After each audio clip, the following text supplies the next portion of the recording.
अस्सलाम वालेकुम, welcome back to our YouTube channel. आज हम अनबॉक्सिंग करने जा रहे हैं मैक्स पावर सेंट्रोनिक 6 किलोवाट की, जो कि इस साल का लेटेस्ट मॉडल है।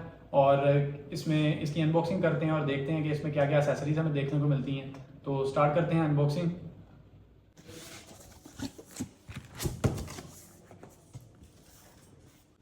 तो सबसे पहले हमें देखने को मिलता है एक वारंटी कार्ड। ये मैक्स पावर 5 साल की वारंटी के साथ आता है, जिसमें 2 साल पार्ट्स की वारंटी होती है और बाकी के 3 साल सिर्फ सर्विस वारंटी होती है। और इसमें आप इसको 2 बार क्लेम कर सकते हैं। मैक्स पावर में वारंटी 2 से ज़्यादा बार क्लेम नहीं कर सकते। उसके अलावा देखने को मिलती है सोलर पावर की सीडी, जिससे हम ऑनलाइन मॉनिटरिंग कर सकते हैं, और ये कम्युनिकेशन केबल। और इसके साथ हमें मिलता है मैक्स पावर का यूज़र मैनुअल, जिसको पढ़ के आप सारी इंस्टॉलेशन कर सकते हैं और सारी गाइड, उसमें कोई एरर्स वगैरह आए तो यहाँ से आप देख के कर सकते हैं। उसके अलावा हमें देखने को मिलती है एक कम्युनिकेशन केबल, और एक ये भी हमें देखने को मिलती है क्योंकि मैक्स पावर सेंट्रोनिक्स 6.5 किलोवाट के 2024 मॉडल में इन्होंने पैरेलल किट बिल्ट इन दे दी है। इससे पहले इसमें ऑप्शन तो था, लेकिन पैरेलल किट मौजूद नहीं होती थी। तो अब क्योंकि बिल्ट इन ऐड है, तो ये पैरेलल करने के लिए केबल भी इसमें मौजूद है। तो चलें अब बाकी तो इन्वर्टर ही है और कोई चीज़ नहीं है इसमें। तो इन्वर्टर को ओपन करके देखते हैं कि क्या है मैक्स पावर का इन्वर्टर। तो जैसे आप देख सकते हैं, इसमें जो 6 किलोवाट का पुराना मॉडल था, देखने में तो उसमें कोई चेंज नहीं है। सेम टू सेम है, सेम साइज़ है, सेम वेट भी है इसका। और बाकी इसकी स्पेसिफिकेशन को देखते हैं क्या इसमें डाटा शीट में क्या क्या चेंजेस हैं। सबसे पहले इसका नाम बदलकर सेंट्रोनिक 7000 डुओ कर दिया गया है। पहले ये सेंट्रोनिक डुओ था। इसकी रीज़न ये है क्योंकि इन्होंने मैक्सिमम जो पीवी पावर है वो 7000 वाट कर दी है। इससे पहले ये 6500 वाट थी, और जो मार्केट में पैनल अवेलेबल थे 550 वाट के, वो 12 पैनल इसके साथ 6 की स्ट्रिंग बनाकर लग जाते थे। लेकिन अब क्योंकि मार्केट में जो पैनल हैं वो 580 वाट के हैं, तो 580 वाट के अगर आप 6 की स्ट्रिंग बनाते हैं तो 12 पैनल के 6900 प्लस वाट्स बनते हैं, जो कि पुराने वाले वर्जन के साथ कंपेटेबल नहीं थे, जिसकी वजह से इन्होंने अपग्रेड करके इसको 7000 वाट कर दी है। उसके अलावा बाकी इसमें कोई ख़ास चेंज नहीं है। इसकी नॉमिनल ऑपरेटिंग वोल्टेज 360 वोल्ट्स हैं। मैक्सिमम 500 वोल्ट्स आप इसको पीवी की दे सकते हैं, लेकिन आपको मैक्सिमम के करीब नहीं जाना होता, आप नॉमिनल के करीब ही आपको रहना चाहिए। उसके अलावा 27 एम्पेयर का इसमें 4 एमपीपीटी कंट्रोलर है। और एसी आउटपुट के बारे में मैंने बहुत सी वीडियोस देखी हैं जिसमें वो बता रहे हैं कि इसकी 6500 वाट आउटपुट है, बट यहाँ पे और इसके बॉक्स पे भी मैंने देखा है कि इसमें 6000 वाट आउटपुट ही लिखी गई है। और बाकी इसमें सेम सारी चीज़ें 48 वोल्ट बैटरी ऑपरेटेड है, BMS बिल्ट इन इसमें आता है, और इसमें वाईफाई मौजूद है बिल्ट इन।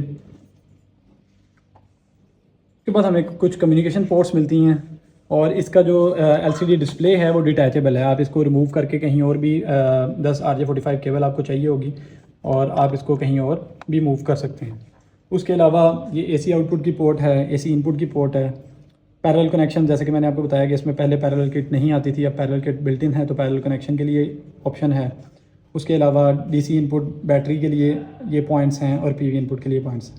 बाकी हम इसको ओपन करते हैं और इसको ऑन करके देखते हैं कि क्या क्या इसमें चीज़ें आती हैं मज़ीद। हम इसको ओपन करके देखते हैं कि इसमें आपको क्या क्या चीज़ें देखने को मिलती हैं।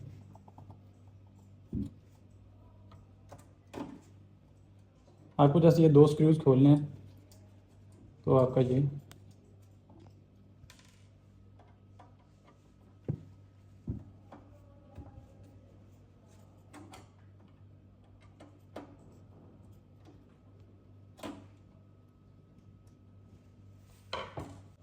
जब आप इसको 2 स्क्रूज़ को ओपन कर लेंगे तो आपको यहाँ पे एक लैन केबल नज़र आ रही होगी। आपको ये लैन केबल रिमूव करनी पड़ेगी ताकि आपका ये पूरा पैनल डिटैच हो जाए।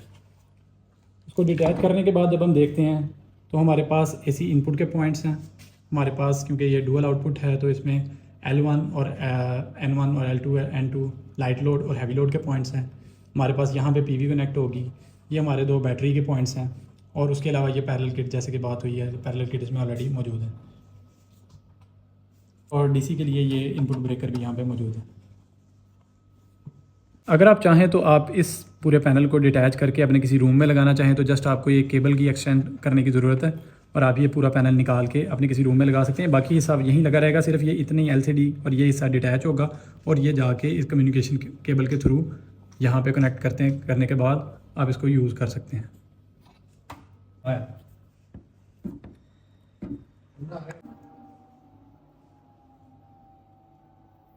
तो ये हमने टेम्परेरी तौर पे ऑन कर लिया। इसमें आपको 5 सेकंड का टाइम ये लगता है पूरी तरह से ऑन होने में। और अभी अपनी आउटपुट 0 शो कर रहा है क्योंकि हमने ये बटन ऑन नहीं किया हुआ। जब हम इस बटन को ऑन कर देते हैं तो ये अपनी आउटपुट ऑन करता है। तो जैसे कि आप देख रहे हैं थोड़े से टाइम के बाद आपको ये अपनी आउटपुट शो कर देगा। और ये शो कर रहा है कि आपके एसी से लेके नहीं, बैटरी नहीं लगी हुई, बैटरी अटैच नहीं है और लोड आपका पूरा ड्राइव हो रहा है। आप इस बटन को यूज़ करते हुए अपने डिस्प्ले को चेंजेस देख सकते हैं कि आप क्या क्या चीज़ें 50 वाट आपकी इनपुट आ रही है और 50 हर्ट्ज़ आपकी इनपुट आ रही है और 50 हर्ट्ज़ की आउटपुट जा रही है। इसी तरह से आउटपुट भी 50 हर्ट्ज़ है। बैटरी के वोल्टेज नहीं है क्योंकि बीपी शो कर रहा है कि बैटरी मिसिंग है। 0% लोड है, लोड हमने इस पर कोई नहीं डाला हुआ, सिर्फ इसको हमने वापस ऑप्शन दे के इनपुट दे के ऑन किया। और ये इस तरह से बिल्कुल आप सारे पैरामीटर्स, दिन में कितने पावर बनी और ये सारा कुछ इस पर भी देख सकते हैं। और आप इसके लिए मोबाइल एप्लीकेशन भी इसकी इंस्टॉल कर सकते हैं। स्मार्ट ESS के नाम से एप्लीकेशन है जिसके बारे में मैं नेक्स्ट वीडियो में आपको बताऊंगा कि कैसे इसको वाईफाई से कनेक्ट करना है। थैंक यू, अल्लाह हाफिज़। जैसे कि आप देख रहे हैं हमने कोई लोड कनेक्ट नहीं किया हुआ, जिस सिर्फ इसको इनपुट दी है और क्लैम्प मीटर पे ये 1.82 एम्पेयर्स वापडा से लेता हुआ नज़र आ रहा है। लेकिन आपने इसको देख के परेशान नहीं होना, ये सिर्फ शो करने की हद तक होता है। ये कैपेसिटर जब चार्ज डिस्चार्ज होते हैं तो वापडा से थोड़ी बहुत इसने बिजली देनी होती है, लेकिन वो 30 से 50 वाट्स के करीब ही ये लेता है। जब आप SUV मोड पे इसको चलाते हैं तो ये 2 एम्पेयर जैसे शो कर रहा है, तो 2 एम्पेयर का मतलब होता है 400 प्लस वाट। ये 400 प्लस वाट वापडा से कंज्यूम नहीं करता। ये चीज़ आपको मीटर पे वेरीफाई भी करवा दी जाएगी। तो ये चीज़ देखने के लिए आप अपने बाहर जो इलेक्ट्रिसिटी मीटर लगा हुआ है वो क्योंकि सिर्फ एक्टिव पावर को नोट कर रहा होता है, तो वहाँ पे आपको अगर आप मीटर पे जाके देखेंगे तो आपको एम्पेयर तो यही 2-2.5 एम्पेयर ही नज़र आ रहे होंगे, लेकिन आपको जो वाट नज़र आएंगे वो 50 वाट ही होंगे मैक्सिमम, जो कि ये वापडा से हर वक्त लेता रहता है। जो कि इसको लेने तो नहीं चाहिए क्योंकि जब सोलर लगा हो और सोलर पूरा लोड चला सकता हो, बट ये मसला इन सारे हाइब्रिड इन्वर्टर्स में है जो हमें फेस करना पड़ता है। बट 50 वाट से ज़्यादा ये लेता नहीं है, क्लैम्प मीटर पे ये ज़्यादा शो करता है। अगर आप सिंगल फेज एनर्जी मीटर इस्तेमाल कर रहे हैं तो उसकी रीडिंग जब 15 नंबर रीडिंग में आपको इंस्टेंटेनियस पावर शो हो रही होती है और उस पर आपको पता चल रहा होता है कि इस वक्त आपके घर में कितना लोड चल रहा है, तो जब आप इस इन्वर्टर को लगाएंगे तो आपको 50 वाट ही नज़र आएंगे।